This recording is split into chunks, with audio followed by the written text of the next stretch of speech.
নবনীরদ-নিন্দিত কান্তিধারম রসসাগর নাগর भूपवरं।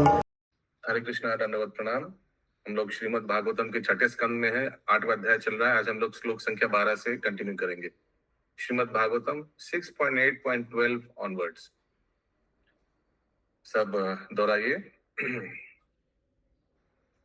ओम हरिर्विधाध्यान मम सर्वरक्षम्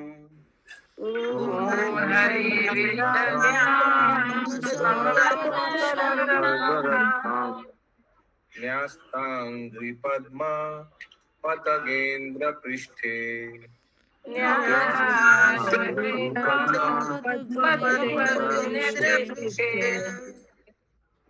दरारि चर्मासि गदेषु चापा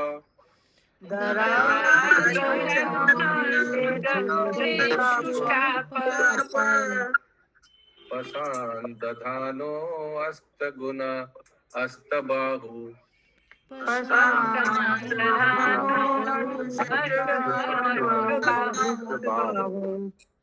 अनुवाद। मैं पढ़ूं प्रभु? हाँ आप। हरे कृष्ण। सादर पढ़ना। परमेश्वर पक्षीराज गरुड़ के पीठ पर आसीन है और अपने चरण कमल से उसका स्पर्श कर रहे हैं। वे अपने हाथों के संग चक्र, ढाल, तलवार, गदा, तीर, धनुष तथा पास धारण किए हैं। ऐसे 8 भुजाओं वाले पूर्ण पुरुषोत्तम भगवान सभी समय मेरी रक्षा करें।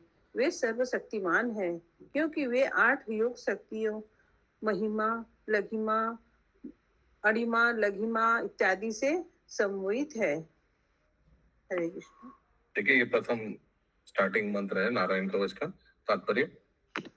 तात्पर्य ईश्वर के तादाम्य तथा चिंतन अहंग्रहोपासना कहलाती है।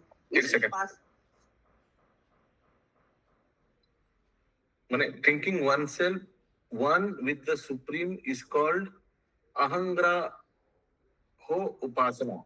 अभी ये क्राइटेरिया था नारायण कवच पढ़ने का कि आपको भगवान को क्वालिटेटिवली सेम मानना पड़ेगा। ठीक है, क्लियर है? समझ में आया सब मैं क्या बोल रहा हूँ? 11 नंबर श्लोक का अनुवाद का पहला लाइन पढ़िए सत्यभामा माता जी। श्लोक का आत्मानं परम ध्यायेध्येयं। श्लोका का जो बोला वो करिए। अच्छा से सुनिए क्या बोल रहा हूँ। 11 नंबर श्लोक का अनुवाद पढ़िए। इस प्रकार जप कर लेने के पश्चात मनुष्य को चाहिए कि वह 6 ऐश्वर्य से युक्त तथा ध्यातव्य पूर्ण पुरुषोत्तम भगवान के साथ अपने आप को गुण की दृष्टि से तदाकार समझे। उसे तो ये मैंने पहले मंत्र उच्चारण करना चाहिए, शुद्धिकरण। ये सब मंत्र बोलने के बाद ओम नमो भगवते वासुदेवाय, ओम नमो नारायणाय, ये सब बोलने के बाद शुद्धिकरण करने के बाद ओम अस्त्राय फट, ओम तद विष्णु परम, मैंने क्या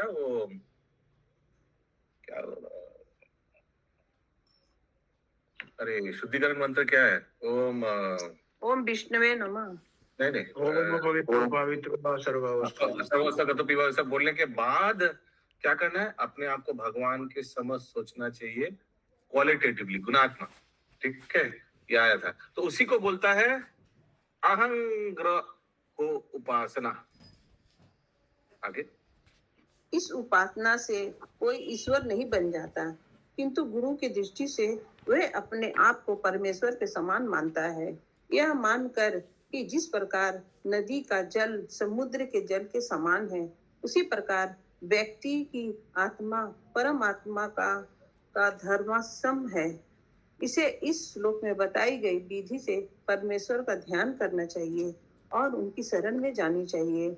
जीव आत्माएं सदैव परमेश्वर के अधीन है, फलत उसका कर्तव्य है कि वह की सभी परिस्थितियों में सुरक्षित रहने के लिए भगवान की कृपा याचन करे।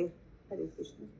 तो ये सोचना चाहिए कि भगवान का जो गुण है हमारा में भी उतना ही गुण है। हम भगवान के समय है गुणात्मक। क्या उदाहरण दे रहे श्रील प्रभुपाद कि आप अगर सोचिए समुद्र से एक मग पानी उठाया और उसको आप लैब में टेस्ट करवाया, तो उसमें जो जो क्वालिटीज है, कंपोजिशन है, वो समुद्र का पानी से मैचिंग हाँ या हाँ, करेक्ट। तो इसमें गुणात्मक सेम है, ठीक है। वैसे भगवान में जो जो गुण है, जीव हम लोग भगवान के अंश है, तो वो सब गुण हमारे में भी है। 13 नंबर श्लोक। जलेषु मां रक्षतु मत्स्य मूर्तिर् जलेषु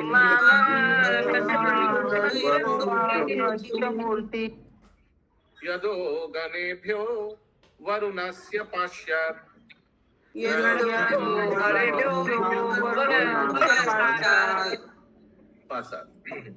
स्थलेषु मायावतु मनोव्यात्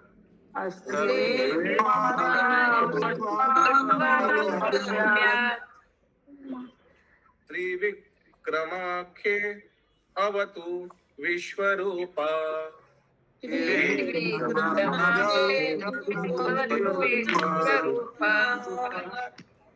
संगिनी माता जी, आपका तो घर में भागवतम है, आप स्क्रीन क्यों देख रहे हैं? हाँ प्रभु, ठीक है, कल से बैठते हैं। उत्तर में हाँ प्रभु, ठीक है, कल से बैठते हैं। तो आप तो अभी भी बैठे हुए हैं, मैं पूछ रहा हूँ स्क्रीन क्यों देख रहे हैं?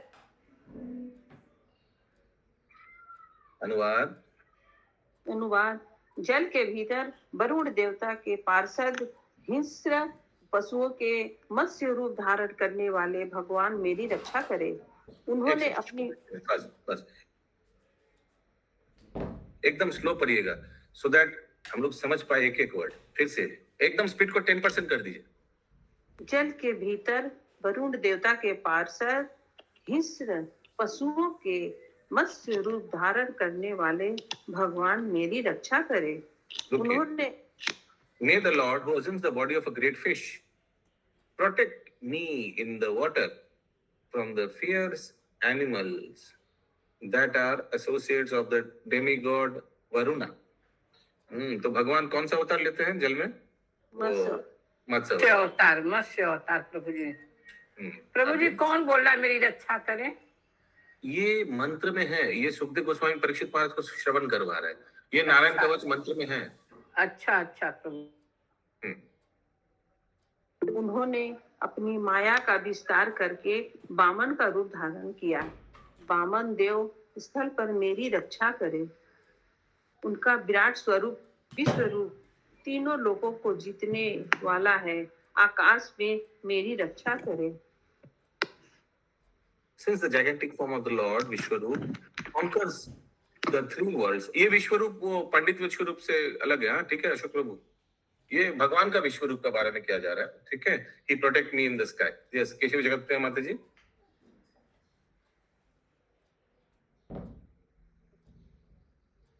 हाँ साउंड नहीं आ रहा है।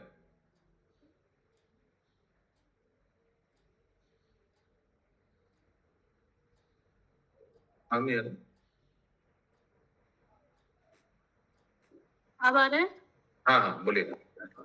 प्रभु इसमें पूछा गया है, जल बता रहे हैं कि जल के अंदर वरुण देवता के पार्षद, मतलब वरुण देवता के पार्षद हिस्र है ना, पशुओं से मत्स्य रूप में धारण करने वाले श्री भगवान मेरी रक्षा करें। मतलब हिस्र किसको संबोधित कर रहे हैं? ये what from the fierce animals that are associates of demigods Varuna, protect me in the water from the fierce animals that are associates of the, तो पानी में रक्षा करे। पानी में जो फियर्स एनिमल जैसे शार्क है, मगरमच्छ है, इन लोग से, ये भी तो भगवान का ही पार्षद है, ठीक है, वरुण देव का पार्षद है, तो इन लोग से हमको प्रोटेक्शन दे, यही बोला जा रहा है। हिंस मतलब प्रभु जी हिंसक पशुओं से ना? हाँ, हिंसक पशुओं से मेरी रक्षा करें। पशु लिखा है लेकिन ये सब जलचरी है, अलग अलग प्रकार का।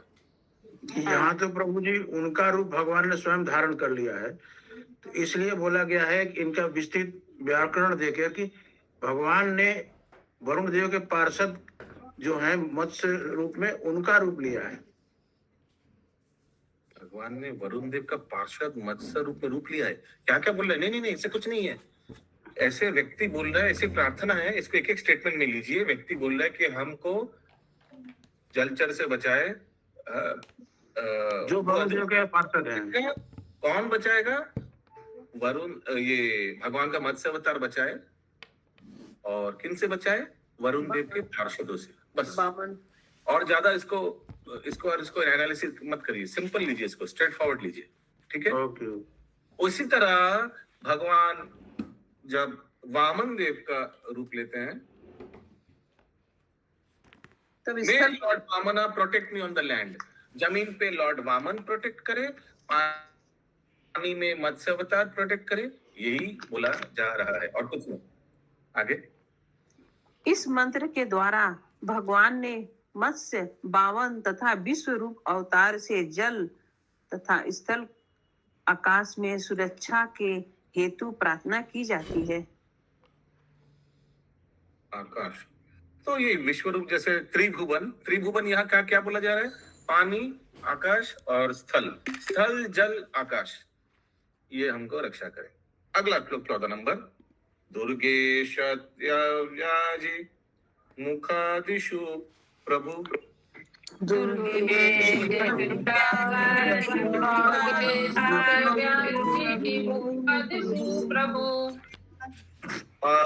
नृसिंहो असुरा युथा परि।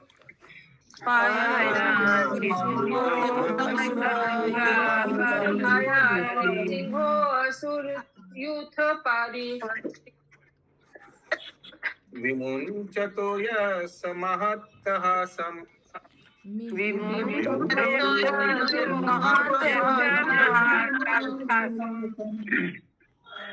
दिशो विनिदुर्नपतांश्च गर्भ।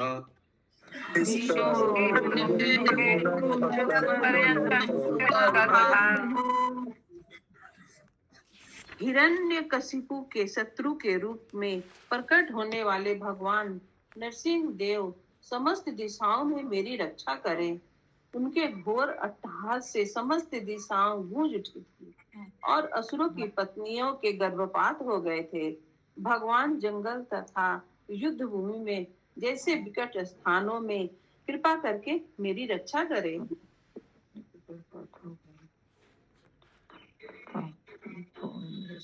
माता जी का नेटवर्क ठीक आ रहा है सर? भारती माता जी? हाँ प्रभु जी। सत्यभामा माता जी का नेटवर्क ठीक आ रहा है? हाँ प्रभु जी। Okay. Okay. So Nrsimha Dev Dasha Disa. Okay. Dasha Disa of protection day. May the Lord be kind enough to protect me all different places like the forest and battlefield. अगला श्लोक 15 number. रक्षा त्वसौ माधवानि यज्ञकल्प।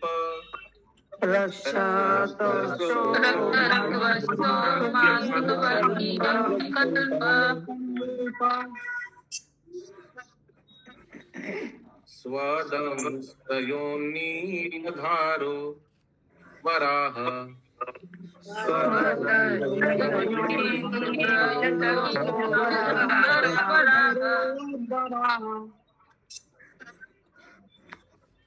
रामो अत्रिकुटेष्वथा विप्रावसे।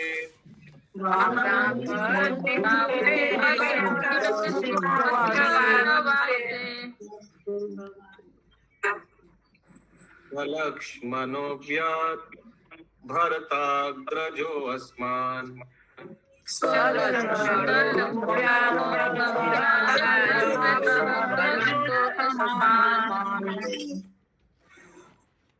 परम अविनाशी भगवान को यज्ञ के द्वारा जाना जाता है, इसलिए वे यज्ञेश्वर कहलाते हैं। भगवान ब्रह्मा के रूप में अवतार लेकर उन्होंने पृथ्वी लोक को ब्रह्मांड के गर्भ से जल से। ओह सॉरी म्यूट हो गई माता जी, आप म्यूट हो गई। मैं गलती से कर दिया आपको म्यूट। हाँ, फिर से स्टार्ट करिए अनुवाद। परम तो हम अविनाशी लोग देखते हैं नारायण कवच में हर एक मंत्र में भगवान का गुण कीर्तन स्तुति किया जा रहा है। या परम अविनाशी भगवान को यज्ञ के द्वारा जाना जाता है, इसलिए उन्हें यज्ञेश्वर कहलाते हैं। भगवान ब्रह्मा के रूप में अवतार लेकर उन्होंने पृथ्वी लोक को ब्रह्मांड के गर्भ के जल से बाहर निकालकर अपनी नुकी दाढ़ों में धारण किया। ऐसे भगवान मार्ग में दुष्टों से मेरी रक्षा करे। परशुराम मेरी पर्वत शिखरों पर रक्षा करे और भरत के अग्रज भगवान रामचंद्र अपने भाई लक्ष्मण सहित विदेशों में मेरी रक्षा करे।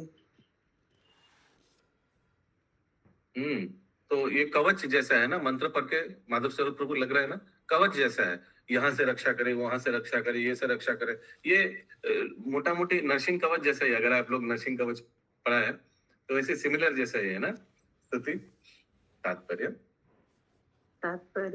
राम 3 है, परशुराम, जामादग्नि, दूसरे भगवान रामचंद्र तथा तीसरे श्री बलराम।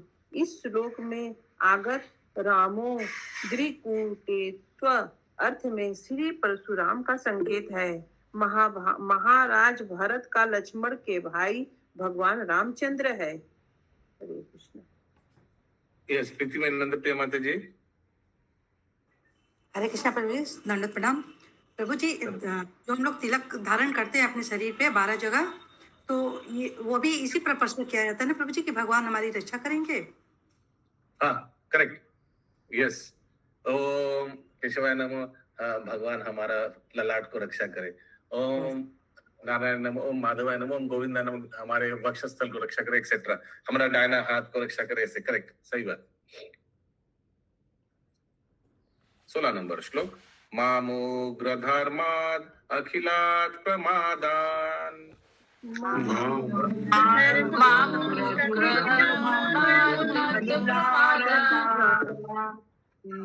नारायणा पातु नराश्च हासात्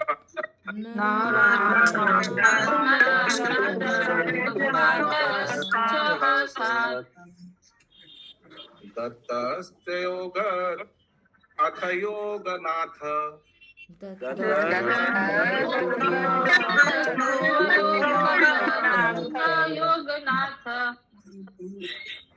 अयात् गुणेश कपिल कर्म बंधात्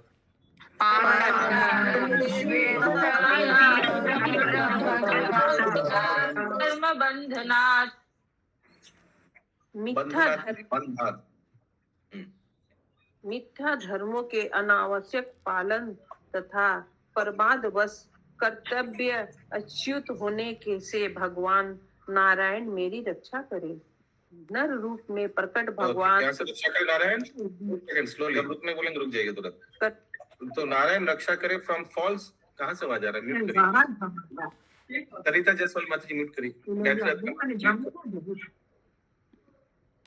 May Lord Narayan protect me from unnecessarily following false religious systems, because and falling from my duties due to madness. भगवान नारायण प्रोटेक्शन करे। आगे। नर रूप में प्रकट भगवान मुझे वृथा गर्व से बचाए, भक्ति योग में पालन से अच्युत होने से योगेश्वर दत्तात्रेय मेरी रक्षा करे। समस्त श्रेष्ठ गुरु के स्वामी कपिल सकाम कर्म के भौतिक बंधन से मेरी रक्षा करे। आप बहुत फास्ट पढ़ रहे हैं। मॉर्निंग रामायण क्लास से प्रेरणा ले लिया लग रहा है। नहीं प्रभु, आपसे स्लो करूंगी।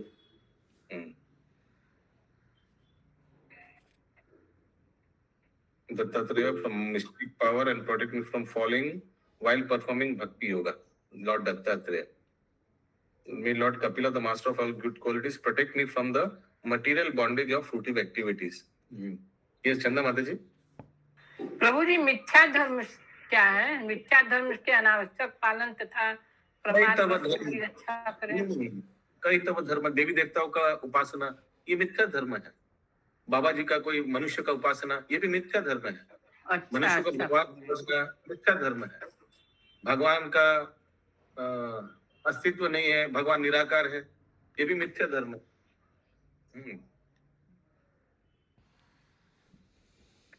अगला श्लोक 17 नंबर। सनत कुमारो अवतु कामदेवात्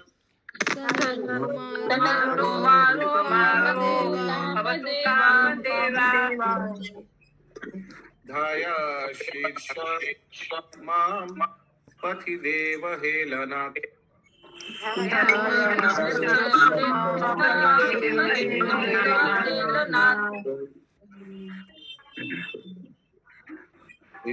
शिवर्या पुरुषार्चनान्तरात्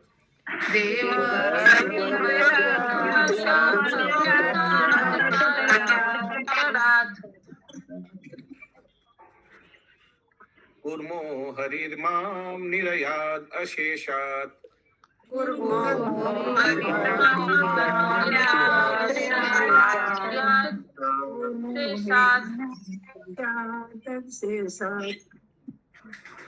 सनत कुमार काम वासनाओं से मेरी रक्षा करे। जैसे ही मैं कोई शुभ कार्य शुरू करूं, श्री हैग्री मेरी रक्षा करे, जिससे मैं परमेश्वर को नमस्कार न करने का अपराधी न बनूं। श्री विग्रह की अर्चना से मेरी अपराध न हो सके हो, इसलिए मेरी देव ऋषि नारद मेरी रक्षा करे। भगवान कुरुम असीम नरक लोक में गिरने से मुझे बचाए।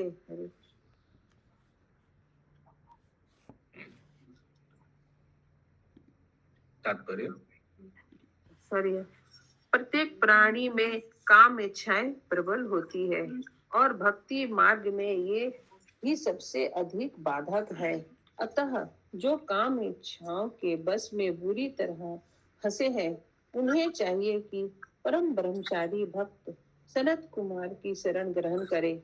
नारद मुनि अर्चना के पथ प्रदर्शक है और नारद पंचरात्र के रचयिता है, जिससे श्री विग्रह की अर्चना की विधियां दी हुई है।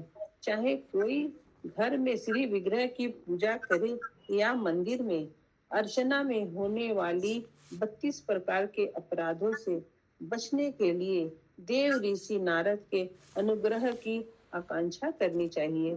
श्री विग्रह अर्चा में होने वाली इस अपराध का उल्लेख भक्ति रसामृत सिंधु नामक पुस्तक में हुआ है। हरे कृष्ण।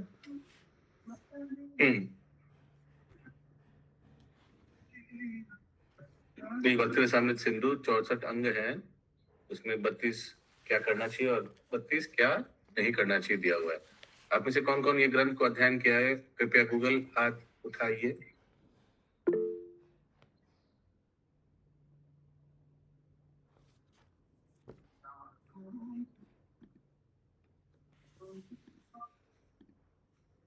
Very nice. ओके, अगला श्लोक 18 तक ही है आज। एक सेकंड देख लेता हूँ।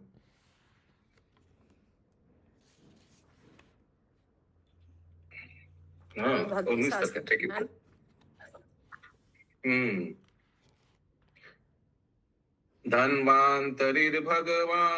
धन्वान्तरिर्भगवान् पदापत्या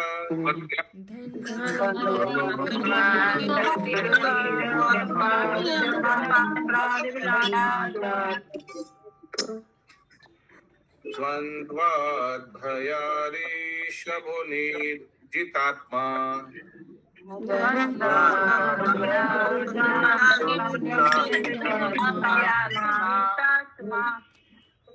यज्ञस्य लोकात् अवतज्जनान्तात्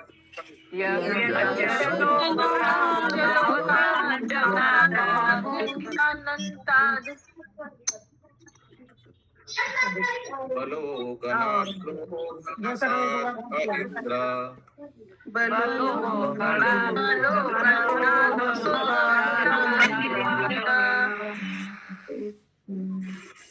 अनुवाद। श्री भगवान अपने धन्वंतरी अवतार के रूप में मुझे अवांछित खाद्य पदार्थों से दूर रखे और शारीरिक रुग्णता से मेरी रक्षा करे। अपनी अंत तथा बाह्य इंद्रियों को बस में करने वाले श्री ऋषभ देव सर्दी तथा गर्मी द्वैत से उत्पन्न भय से मेरी रक्षा करे। भगवान यज्ञ जनता से मिलने वाली अपयश तथा हानि से मेरी रक्षा करे और शेष रूप भगवान बलराम मुझे इस शालू सर्पों से बचाए।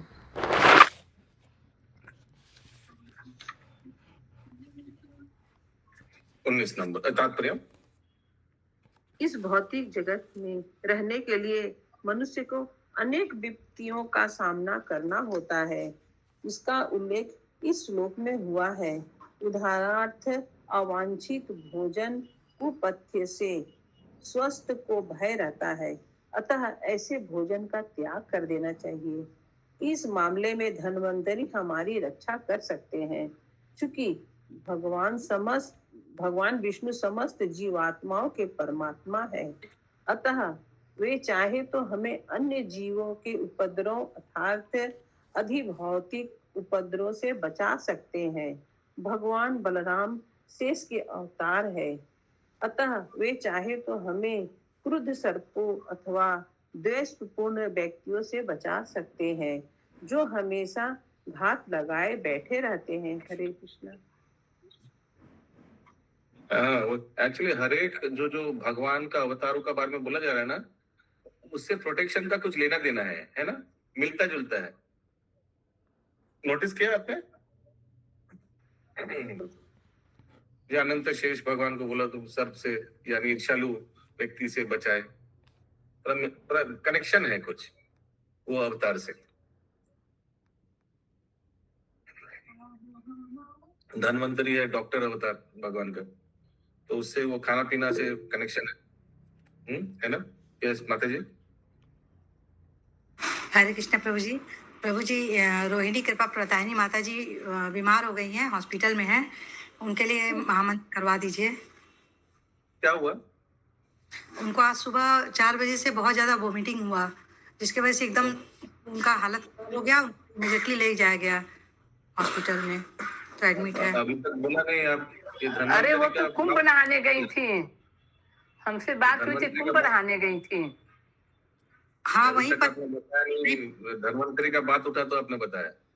वहीं पर अपने बेटे के पास ही है अभी, लेकिन हॉस्पिटल में है। वो सुबह 4 बजे का जपा में जब आई ना, वो 3:45 साढ़े 3 बजे, और उसी समय से उनको वॉमिटिंग शुरू हो गया, और फिर लगातार उनको कंटिन्यू हुआ सुबह 7-8 बजे तक। तो इसीलिए एकदम हाथ पैर खींच गया और आंखें मतलब बहुत ज्यादा बंद हो रहा था, तो उनको इमीडिएटली ले जाया गया हॉस्पिटल। इसलिए तब भगवान धन्वंतरी से प्रार्थना करें हरे कृष्ण महामंत्र बोलकर। हरे कृष्ण हरे कृष्ण हरे कृष्ण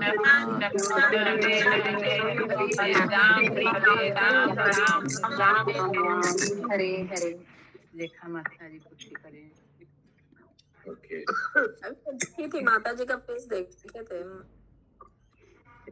हॉस्पिटल से क्लास कर रही है माता जी, वो अभी थोड़ा उसको होश आया, कैमरा खुला था। हरे गोविंद। ओके, अभी 19 नंबर श्लोक। द्वैपायनो भगवान पराबोधात्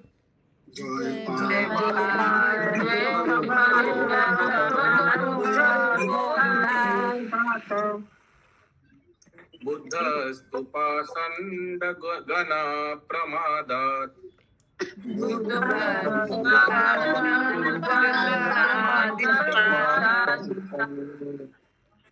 कल्की कले कालमलात् प्रपातो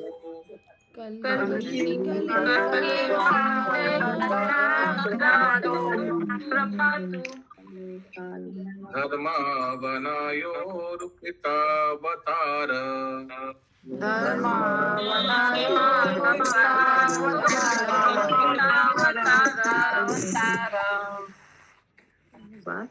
अनुवाद।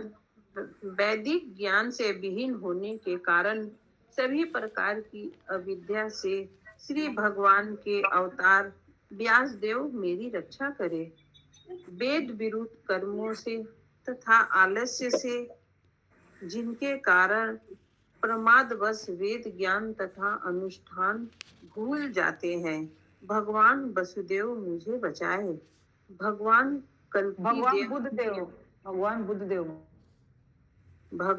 कल्की देव जिनका अवतार धार्मिक नियमों की रक्षा के लिए हुआ है, मुझे कलयुग की मलिनता से बचाए। प्रभु जी अभी कल की अवतार नहीं ना हुआ है। नहीं, देखना है, वेट करना है उनके लिए। ओके, तो भगवान बुद्ध देव को क्यों बुला गया है, क्या कनेक्शन है पंकज प्रभु? यस, और कोई? जी बोल। अहिंसा।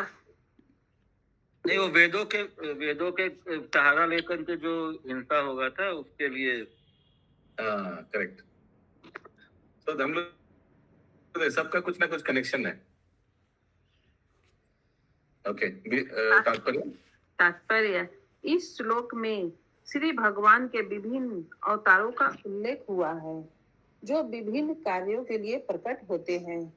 महामुनि श्री व्यास देव ने समस्त मानव समाज के कल्याण के लिए वेदों की रचना की। यदि कोई इस कली काल में भी अविद्या की प्रक्रिया से बचना चाहता है तो उसे चाहिए कि श्री व्यास देव की रचनाएं पढ़े।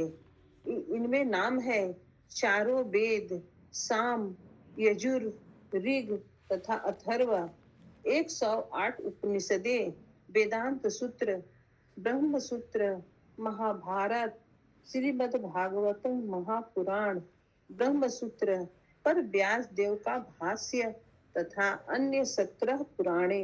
श्री व्यास देव की कृपा से ही हमारे पास दिव्य ज्ञान की इतनी कृतियां हैं जिससे हम अपने को अविद्या के चंगुल से बचा सकते हैं। जैसे कि श्री जयदेव गोस्वामी ने अपने दशावतार श्लोक में बताया है, भगवान बुद्ध ने वैदिक ज्ञान की निंदा की है। निंदासी यज्ञ कैसे पढ़ा जाता है इसको? निंदासी यज्ञ गलत है। तो आपका ट्यून पॉकेट में रखिए। किसी को आता है तो बोलिए। यस, पंकज प्रभु। निंदसि यज्ञ विधेह श्रुति जातम तदय हृदय दर्शित पशुघातम केशवधृता बुद्ध शरीरा जय जगदीश हरे, जय जगदीश हरे, जय जगदीश हरे।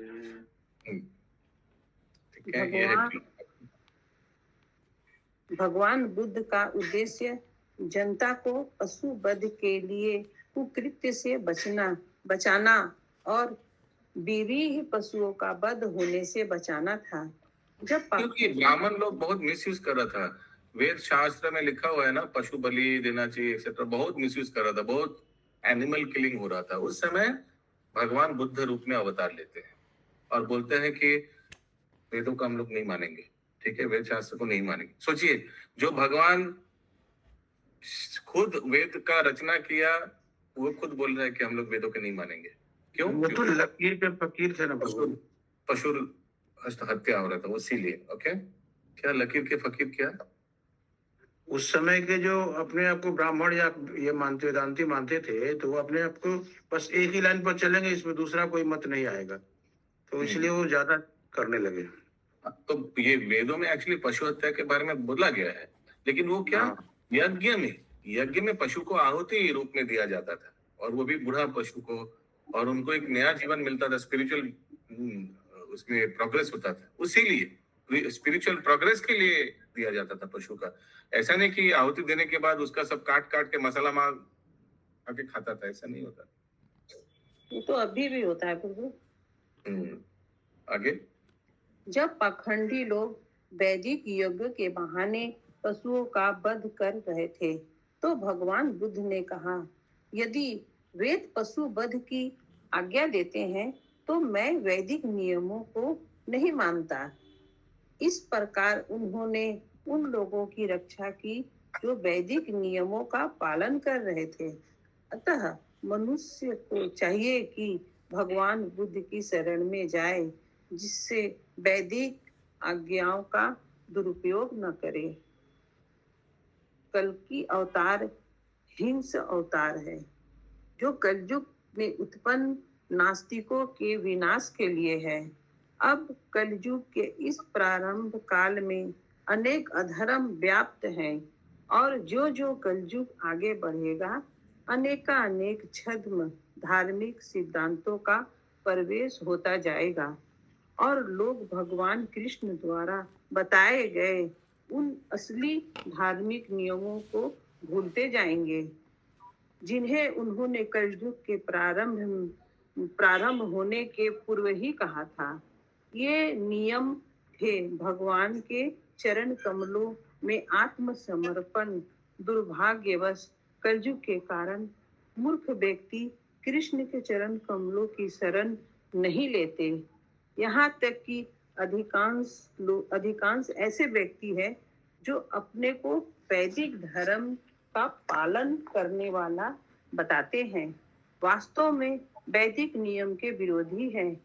आए दिन वे नए नए धर्मों को गढ़ते रहते हैं और कहते रहते हैं कि मुक्ति का मार्ग यही है। नास्तिक मनुष्य प्राय कहते हैं यत मत तत पथ, যত মত তত পথ। पथ। माने जितना भी मत है, सोचिए आप लोग कितना अभी 48 लोग हैं, सभी से आपका मत अगर पूछा जाए बोलेंगे आप भी ठीक है, आप भी ठीक है, हाँ आप भी ठीक है, आप भी ठीक है, आप भी ठीक है, सब ठीक है। हाँ, सब ठीक हो सकता है क्या? आगे इसके अनुसार मनुष्य समाज में सैकड़ों हजारों मतांतर है जिससे वे प्रत्येक वैध है। दुष्टों की इस विचारधारा से वेद वर्णित धार्मिक नियमों की हत्या हो गई है और ज्यों-ज्यों कलयुग आगे बढ़ता जाएगा ऐसी विचारधाराएं और बलवती होती जाएगी। कलयुग के अंतिम चरण में केशव का सबसे हिंस्र अवतार कल्कि देव के रूप में होगा जो समस्त नास्तिकों का वध करके केवल भगवान के भक्तों की रक्षा करेंगे। हरे कृष्ण। तो सोचिए अगर जत मत तत पथ अगर स्कूल में होता तो कोई बच्चा फेल नहीं होता, सब फर्स्ट होता। सब बोलते ये मेरा मत है ये मेरा है, मेरे हिसाब से यही सही है। ये बोगस थियरी है सब। ग्रंथराज ये क्या कल्कि अवतार प्रभु? इस कल्कि अवतार क्या ग्रंथराज कलियुग के अंत में की जय, जय श्रील प्रभुपाद की जय। जय। यस।